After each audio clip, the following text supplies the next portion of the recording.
Ready to go na unit ni Ma'am Joanne from Infanta, Quezon si Ma'am. Pero yung business mga kabisyo, yung ginagamit yung pinagagamitan ng unit sa Caloocan na. Kaya ang pinagawang body ni Ma'am Joanne, ganyang katangkad, gawa nung nagkakarga sila ng battery. Pati pang ilalim niyan mga kabisyo, pina-stainless na ni Ma'am chassis, Sorelas, frame.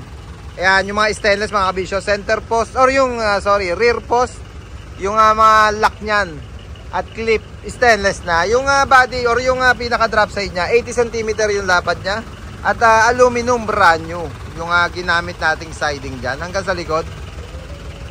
Yan, pati yung tailgate niyan mga kabisyo, syempre paikot yan, brand new siding na. Mamaya pakita ko sa inyo yung picture nung unit nung bagong pasok sa baluarte natin. Syempre dinagdagan na natin ng side grill gawa nung na-set up naman na or naka-stainless na yung mga frame niya para bumagay, pati yung accessories niya.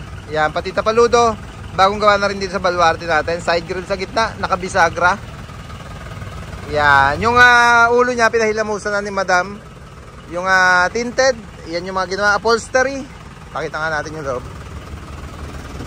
Ayan, yung upholstery mga kabisyo. Kulay pula yung gitna na may contrast sa gilid na combination na black na meron diamond stitches. Yan, pati yung ceiling niyan, yung parang alfombra na rin yung ginamit dyan. Dashboard, pinalitan na rin ang bagong dashboard. Yan. Backboard mga kabisyo, ang ginamit dyan yung checkered plate or yung checkered kung tawagin, tapak manok. Stainless din syempre hanggang sa flooring niya. May take home pa silang mudguard para doon sa isang unit daw nila. Yan, 10 feet lang yung haba ng unit. Eto na, sige mga kabisyo, pakita ko sa inyo yung picture ng unit ng bagong pasok sa baluarte natin. Eto siya. Yan, yung ordinaryong drop side nila dati, body. Tinanggal na natin, pinulot na natin, tinanggal na yung buong body na yan. At sabi ko nga, ito na siya ngayon. Binasala na ng bagong body, baby chassis, Sorelas, frame, stainless, at brand new aluminum, yung ginamit nating siding.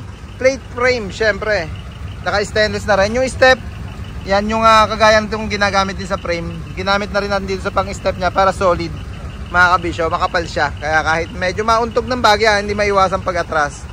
Hindi basta-basta malulukot yung kanyang rear bumper. Kung meron din kayong unit mga kabisyo na gusto niyang palitan ng body at ang pangarga nyo, kagaya nung kay Madam na malakas sumira ng mga pangilalim, mga Sorelas, baby chassis, kagaya nung kargangan ng baterya, pwede natin gawing stainless yan, yung buong or yung Sorelas nga mga kabisyo na banggit ko kanina, para pang matagalan ng biyahe, pang matagalan gamit na sa negosyo. Yan, ikutin pa natin bago sila umexit from Infanta, Quezon sila. At nabanggit ko nga rin kanina, nandito na sa Caloocan gagamitin. Yung corner panel pala mga kabisyo, yan, pinalitan na rin natin. Headlight, signal light. Kasi gawa nung dati malabo na yung mga nila. Medyo talagang nag-fade na. Nakita nyo naman sa picture kanina nung pinakita ko yung picture. Ayan. Yung grills, bago na rin yan. Chrome. Yung bumper, in-stay na natin. Okay pa naman yung bumper niya. Sayang kung papalitan ka agad.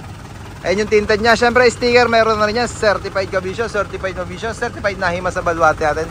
Unit ni Madam Joanne from Infanta / Caloocan. Iyan o.